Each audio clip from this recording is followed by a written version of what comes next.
بسم اللہ الرحمن الرحیم۔ آج ہم ایک ایسے موضوع پہ بات کر رہے ہیں جو LGBT کے نام سے مشہور ہے۔ یہ ایک انگریزی اصطلاح ہے جس میں 4 حروف ہیں۔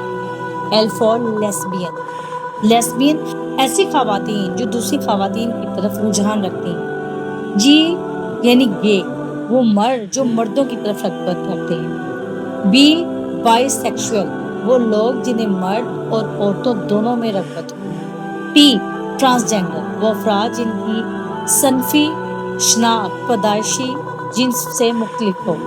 یعنی سادہ الفاظ میں LGBT ایسے افراد، ایسے لوگوں کو کہتی ہیں یا وہ ایسے رجحانات اور شناخت کا نام ہے جو عام فطری دائرے یعنی مرد اور عورتوں کے ساتھ تعلق سے ہٹ کے ہوں، جو اللہ پاک نے متعین کیے ہیں۔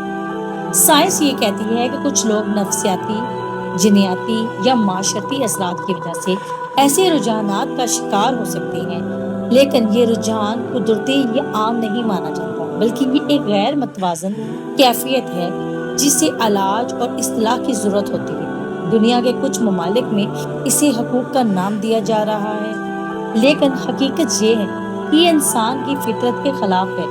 اسلام نے مرد اور عورت کے نکاح کو واحد جائز راستہ قرار دیا۔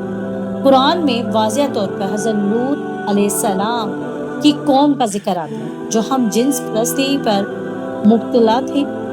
ہم جنس پرستی یعنی ایک جیسی صفت رکھنے والے۔ اللہ تعالیٰ فرماتے ہیں، سورۃ عنکبوت 29 آیت ہے، کیا تم مردوں کے پاس جاتے ہو، راستے کاٹتے ہو اور اپنی مجلسوں میں برے کام کرتے ہو؟ پھر اللہ نے اس قوم پر سخت عذاب نازل کیا اور دنیا کو سبق دیا۔ یہ عمل نہ صرف گناہ ہے بلکہ انسانی معاشرے کو برباد کرنے والا ہے۔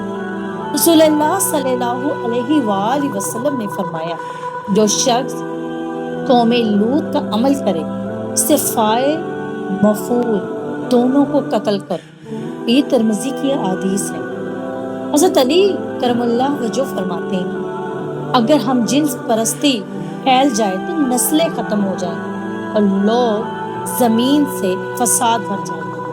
یعنی یہ عمل فطرت کے خلاف ہے اور معاشرتی توازن کو برباد کرتا ہے۔ میرے پیارے بھائیوں اور بہنوں، آج جدید اور آزادی کے نام پر LGBT کو فروغ دیا جا رہا ہے، لیکن حقیقت یہ ہے کہ ایک فطرت کے خلاف سوچ، نفس کی گمراہی اور شیطانی وسوسہ ہے۔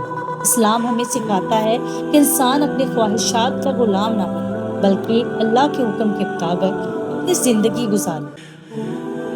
ہمارا فرض ہے ایسے موضوعات پر اپنے نوجوانوں کو آگاہ کریں تاکہ وہ مغربی نظریات کے دھوکے میں نہ آئیں اور جسم میرا میری مرضی یا میرا جسم میری مرضی یا میں جو چاہوں کروں، اگر یہ سب چلتا رہا تو ہم اسلام سے بہت دور ہو جائیں گے۔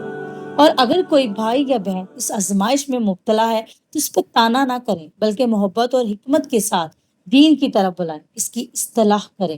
آخر میں دعا یہ ہے، اللہ ہمیں فطرت سلیمہ پر قائم رکھے، ہمارے معاشرے کو گمراہی سے بچائے اور ہمارے ایمان، نسل سب کو محفوظ رکھے۔ آمین۔